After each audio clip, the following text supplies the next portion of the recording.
ओम श्री माधवाय नमः। प्रिय भक्तों, भक्ति चैनल पर आप सभी का हार्दिक स्वागत है। आज आप सभी सुनेंगे माघ मास महात्म्य का 8वां अध्याय। साथ ही सुनेंगे श्रीमद् भगवद गीता का 3रा अध्याय कर्म योग। यमदूत कहने लगा कि तुमने बड़ी ही सुंदर वार्ता पूछ ली है। यद्यपि मैं पराधीन हूँ, फिर भी तुम्हारे स्नेहवश अपनी बुद्धि के अनुसार बतलाता हूँ। जो प्राणी काया, वाचा और मनसा से कभी दूसरों को दुख नहीं देते हैं, यमलोक में नहीं जाते। हिंसा करने वाले वेद, यज्ञ, तप और दान से भी उत्तम गति को नहीं पाते। अहिंसा सबसे बड़ा धर्म है। तप और दान ऋषियों ने बताया है। जो मनुष्य जल या पृथ्वी पर रहने वाले जीवों को अपने भोजन के लिए मारते हैं, वह कालशूत्र नामक नरक में पड़ते हैं और वहां पर वह अपना मांस खाते हैं और रक्त पीप पान करते हैं तथा पीप की कीच में उनको कीड़े काटते हैं। हिंसक जन्मांध, कान कुबड़े, लूले, लंगड़े, दरिद्र और अंगहीन होते हैं। इस कारण इस लोक तथा परलोक में सुख की इच्छा करने वाले को काया, वाचा तथा मन में दूसरा या द्रोह नहीं करना चाहिए। जो हिंसा नहीं करते उनको किसी प्रकार का भय नहीं होता। जिस तरह सीधी और टेढ़ी दोनों प्रकार की बहने वाली नदियां समुद्र में मिल जाती हैं, वैसे ही सब धर्म अहिंसा में प्रवेश कर जाते हैं। ब्रह्मचारी, गृहस्थ, वन्य प्रास्त्री तथा यति सभी अपने अपने धर्म का पालन करने में जितेंद्रिय रहने से ब्रह्मालोक को प्राप्त करते हैं। जो जलाशय आदि बनाते हैं और सदैव 5 यज्ञ करते हैं, वे यमपुरी नहीं जाते। जो इंद्रियों के वशीभूत नहीं है, वेदवापी और नित्य ही अग्नि अर्थात हवन आदि का पूजन करते हैं, वे स्वर्ग में जाते हैं। युद्ध भूमि में जो शूरवीर मर जाते हैं, वे सूर्य लोक को प्राप्त होते हैं। जो अनाथ स्त्री शरण में आए हुए तथा ब्राह्मण की रक्षा के लिए प्राण देते हैं, वे कभी स्वर्ग से नहीं लौटते। जो मनुष्य लूले, लंगड़े, वृद्ध, अनाथ तथा गरीबों का पालन करते हैं, वह भी स्वर्ग में जाते हैं। जो मनुष्य गौओं के लिए पानी का आश्रय करते हैं तथा कुआं, तालाब और बावली बनवाते हैं, वह सदैव स्वर्ग में निवास करते हैं। जैसे जैसे जीव इनमें पानी पीते हैं, वैसे वैसे उनका धर्म बढ़ता है। जल से ही मनुष्य के प्राण हैं, इसलिए जो प्याऊ आदि लगाते हैं, वह अक्षय स्वर्ग को प्राप्त होते हैं। बड़े बड़े यज्ञ भी वह फल नहीं देते जो अधिक छाया वाले वृक्ष मार्ग में लगा देते हैं। जो मनुष्य वृक्ष रोपण करता है, वह सदैव दानी और यज्ञ करने वाला होता है। जो अच्छे फल और अच्छी छाया वाले मार्ग के वृक्षों को काटता है, वह नरकगामी होता है। तुलसी का पौधा लगाने वाला सब पापों से छूट जाता है और जिस घर में तुलसी वन है, वह घर तीर्थ के समान है और उस घर में कभी यमदूत नहीं जाते। तुलसी की सुगंध से पितरों का चित्त आनंदित हो जाता है और वे विमान में बैठकर विष्णु लोक को जाते हैं। नर्मदा नदी का दर्शन, गंगा का स्नान और तुलसी दल का स्पर्श, ये सब बराबर बराबर फल देने वाले हैं। हर एक द्वादशी को ब्रह्मा भी तुलसी का पूजन करते हैं।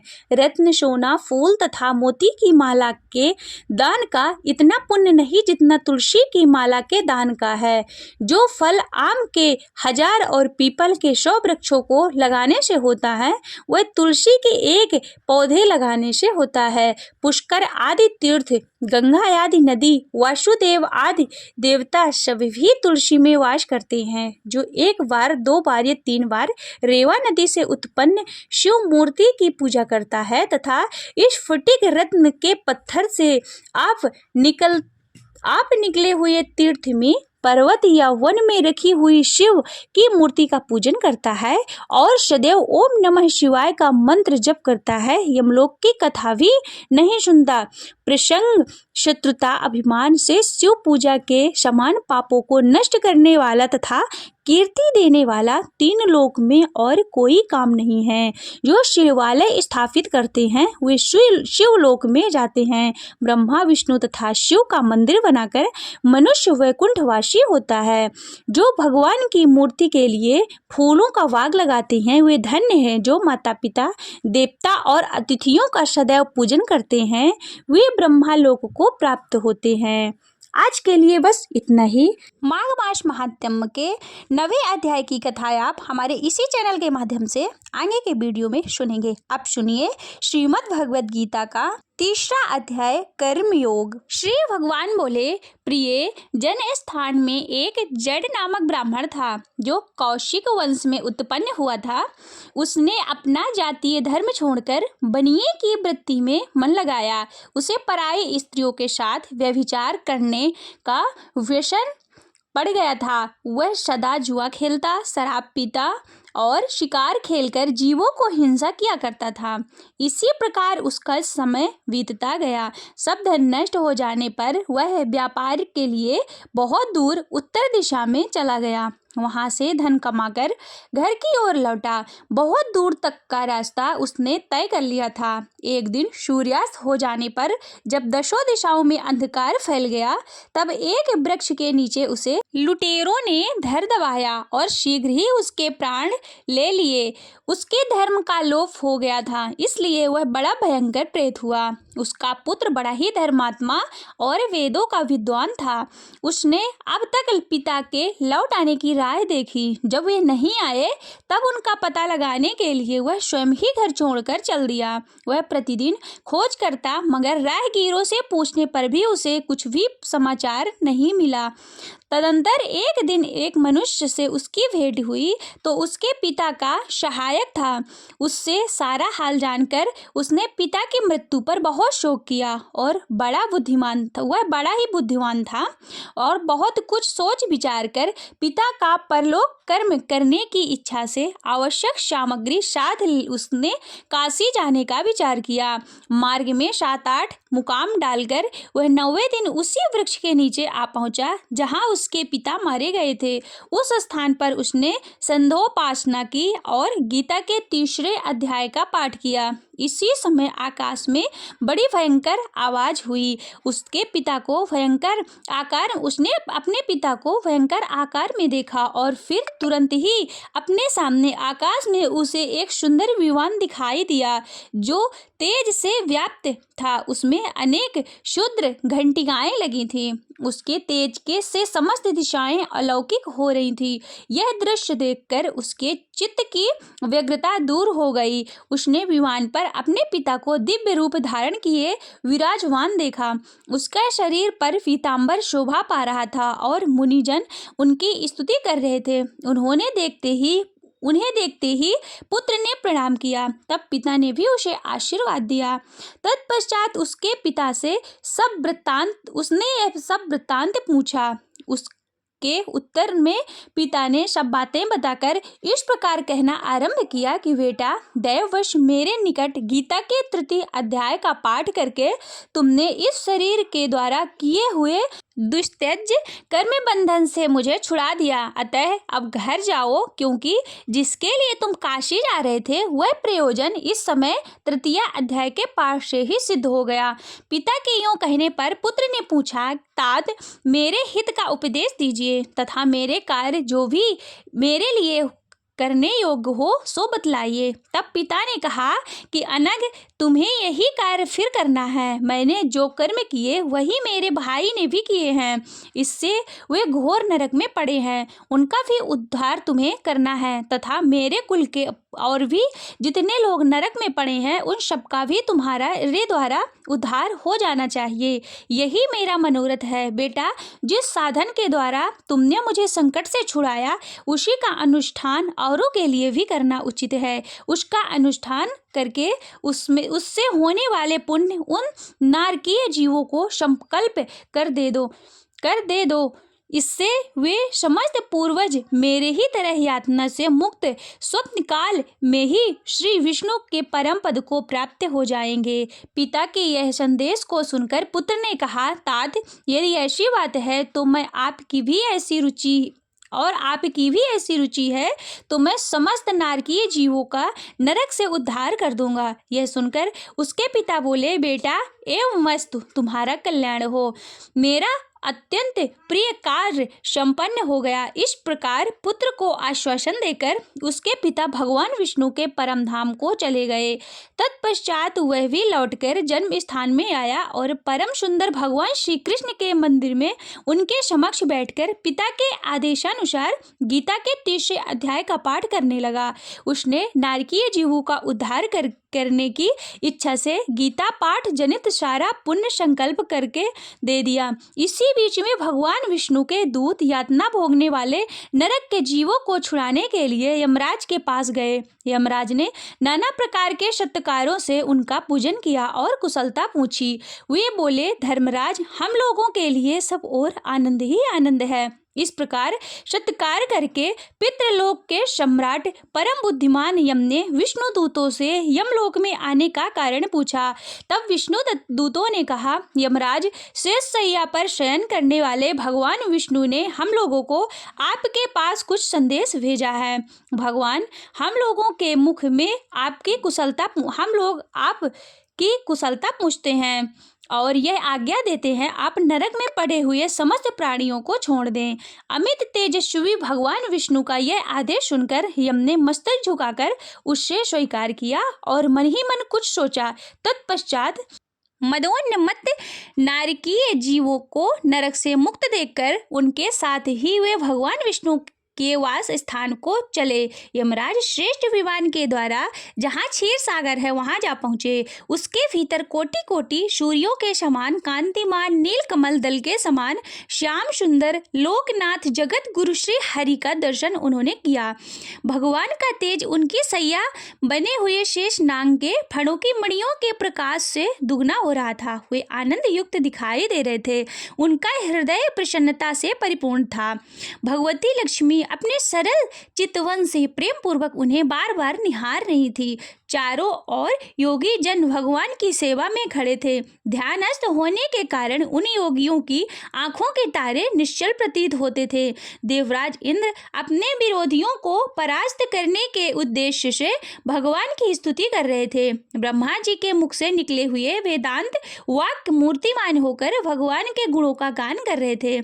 भगवान पूर्णतः संतोष होने के कारण ही समस्त योनियों की ओर से उदासीन प्रतीत होते थे। जीवों में से जिन्होंने योग साधन के द्वारा अधिक पुण्य संचय किया था, उन सबको एक ही साथ वे कृपा दृष्टि से निहार रहे थे। भगवान अपने स्वरूप भूत अखिल चराचर जगत को आनंद पूर्ण दृष्टि से आमोदित कर रहे थे। शेषनाग की प्रभा से उद्भासित और संपन्न व्याप्त दिव्य विग्रह धारण किए हुए नील कमल के सदृश श्याम वर्ण वाले श्री हरि ऐसे जान पड़ते थे मानो चांदनी से घिरा हुआ आकाश सुशोभित हो रहा है। इस प्रकार भगवान की झांकी के दर्शन करके यमराज अपनी विशाल बुद्धि के द्वारा उनकी स्तुति करने लगे। यमराज बोले, संपूर्ण जगत का निर्माण करने वाले परमेश्वर, आपका अंतःकरण अत्यंत निर्मल है। आपके मुँह से वेदों का प्रादुर्भाव हुआ है। आप ही विश्व स्वरूप और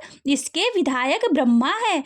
आपको नमस्कार है। अपने बल और वेग के कारण जो अत्यंत दुर्धर्ष प्रतीत होते हैं, वे दानवेंद्रों का अभिमान चूर्ण करने वाले भगवान विष्णु को नमस्कार है। पालन के समय सत्वमय शरीर धारण करने वाले विश्व के आधारभूत सर्वव्यापी श्री हरि को नमस्कार है। समस्त देहधारियों की पातक राशि को दूर करने वाले परमात्मा को प्रणाम है।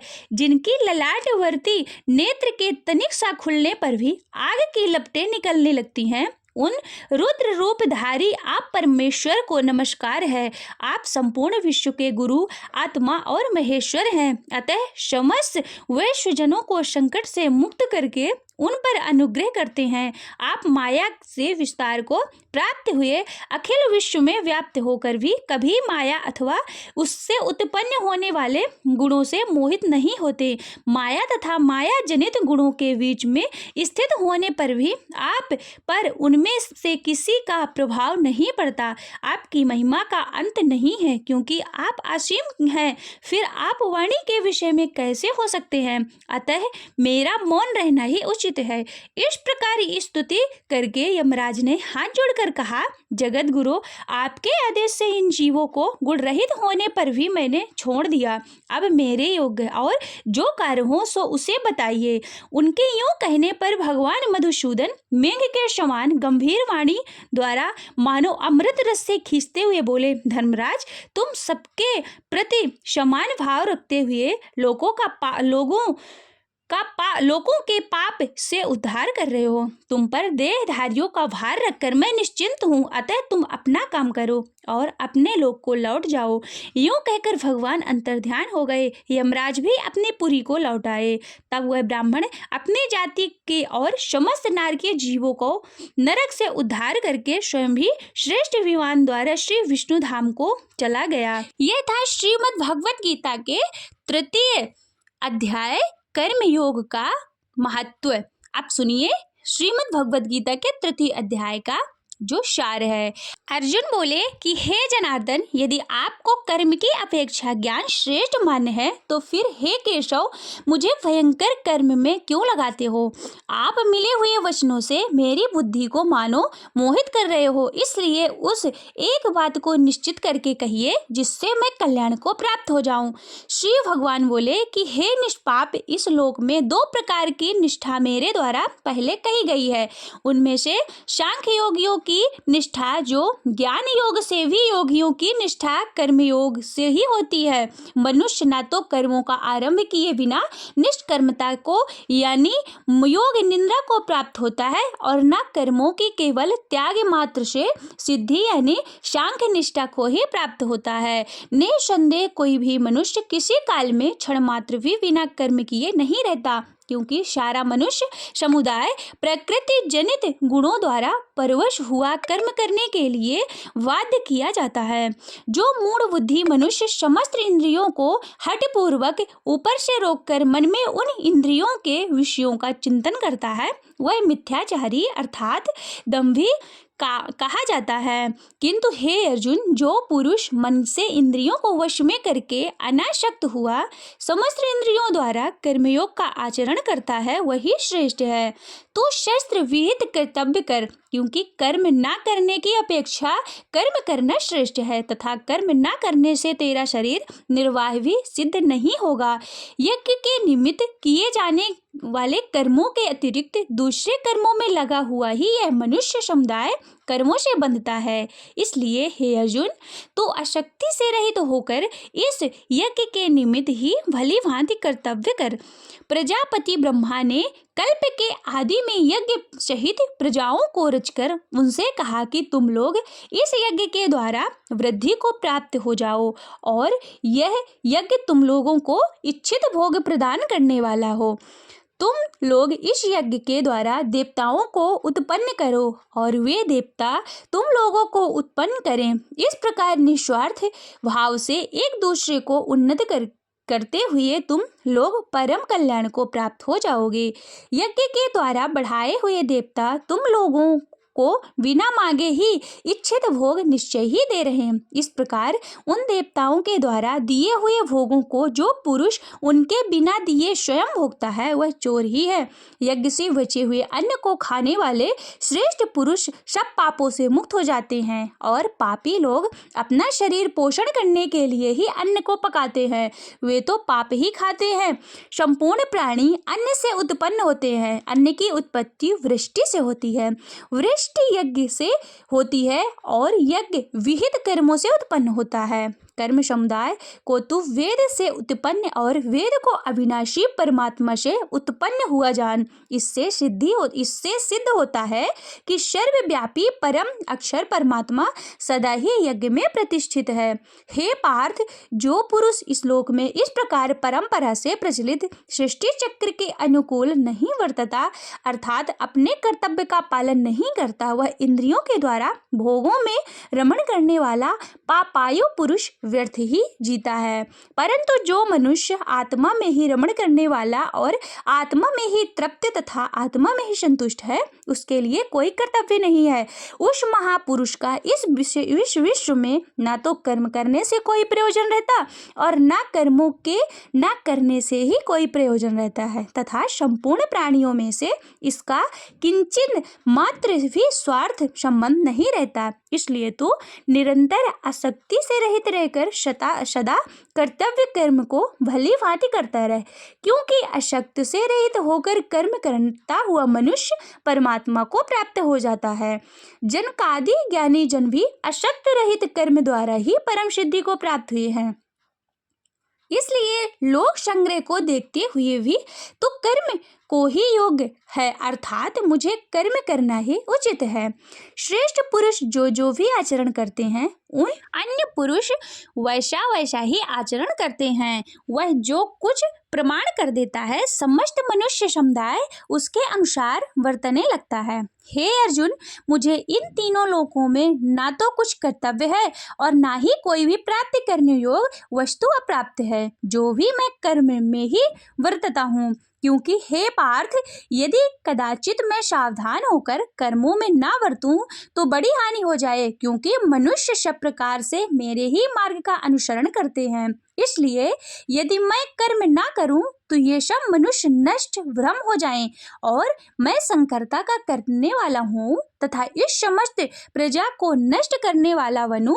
तो हे भारत, कर्म में आसक्त हुए अज्ञानी जन जिस प्रकार कर्म करते हैं, आसक्ति रहित विद्वान भी लोक संग्रह करना चाहता हुआ उसी प्रकार कर्म करें। परमात्मा के स्वरूप में अटल स्थित हुए ज्ञानी पुरुष जो चाहिए वह शास्त्र विहित कर्मों से आसक्ति वाले अज्ञानियों की बुद्धि में भ्रम अर्थात कर्मों में अव्रता उत्पन्न न करे।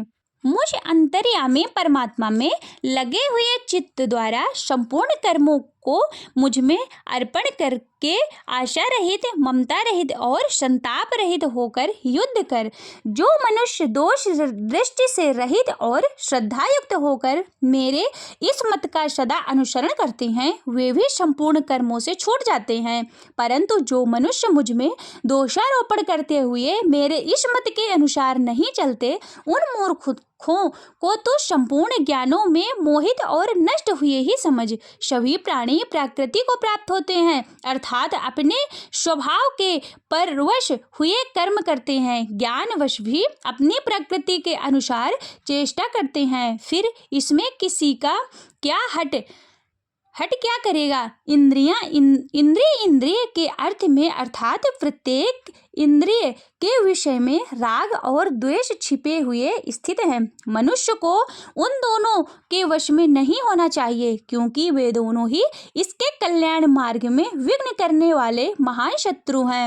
अच्छी प्रकार आचरण में लाए हुए दूसरों के धर्म से गुण रहित भी अपना धर्म अति उत्तम है। अपने धर्म में से मरना भी कल्याणकारक है और दूसरे का धर्म भय को देने वाला है। अर्जुन बोले, हे कृष्ण, तो फिर यह मनुष्य स्वयं न चाहता हुआ भी वालत लगाए हुए की भांति किससे प्रेरित होकर पाप का आचरण करता है।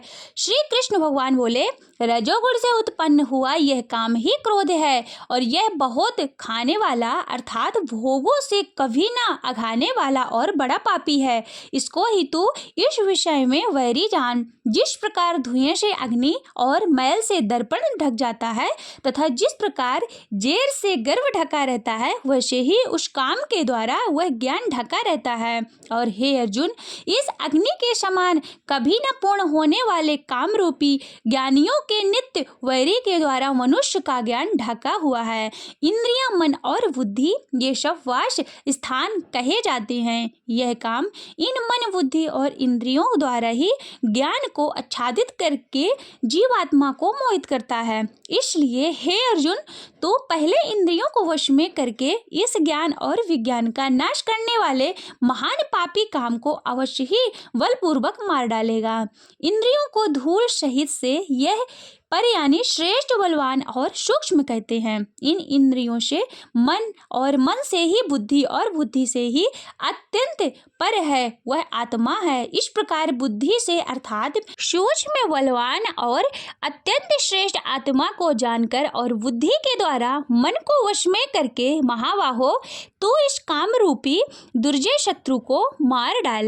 इस प्रकार उपनिषद, ब्रह्मा विद्या तथा योग शास्त्र रूप श्रीमद् भगवद गीता के श्री कृष्ण अर्जुन संवाद में कर्मयोग नामक तृतीय अध्याय संपूर्ण हुआ। प्रेम से बोलिए कृष्ण भगवान की जय। हरे कृष्णा, राधे राधे।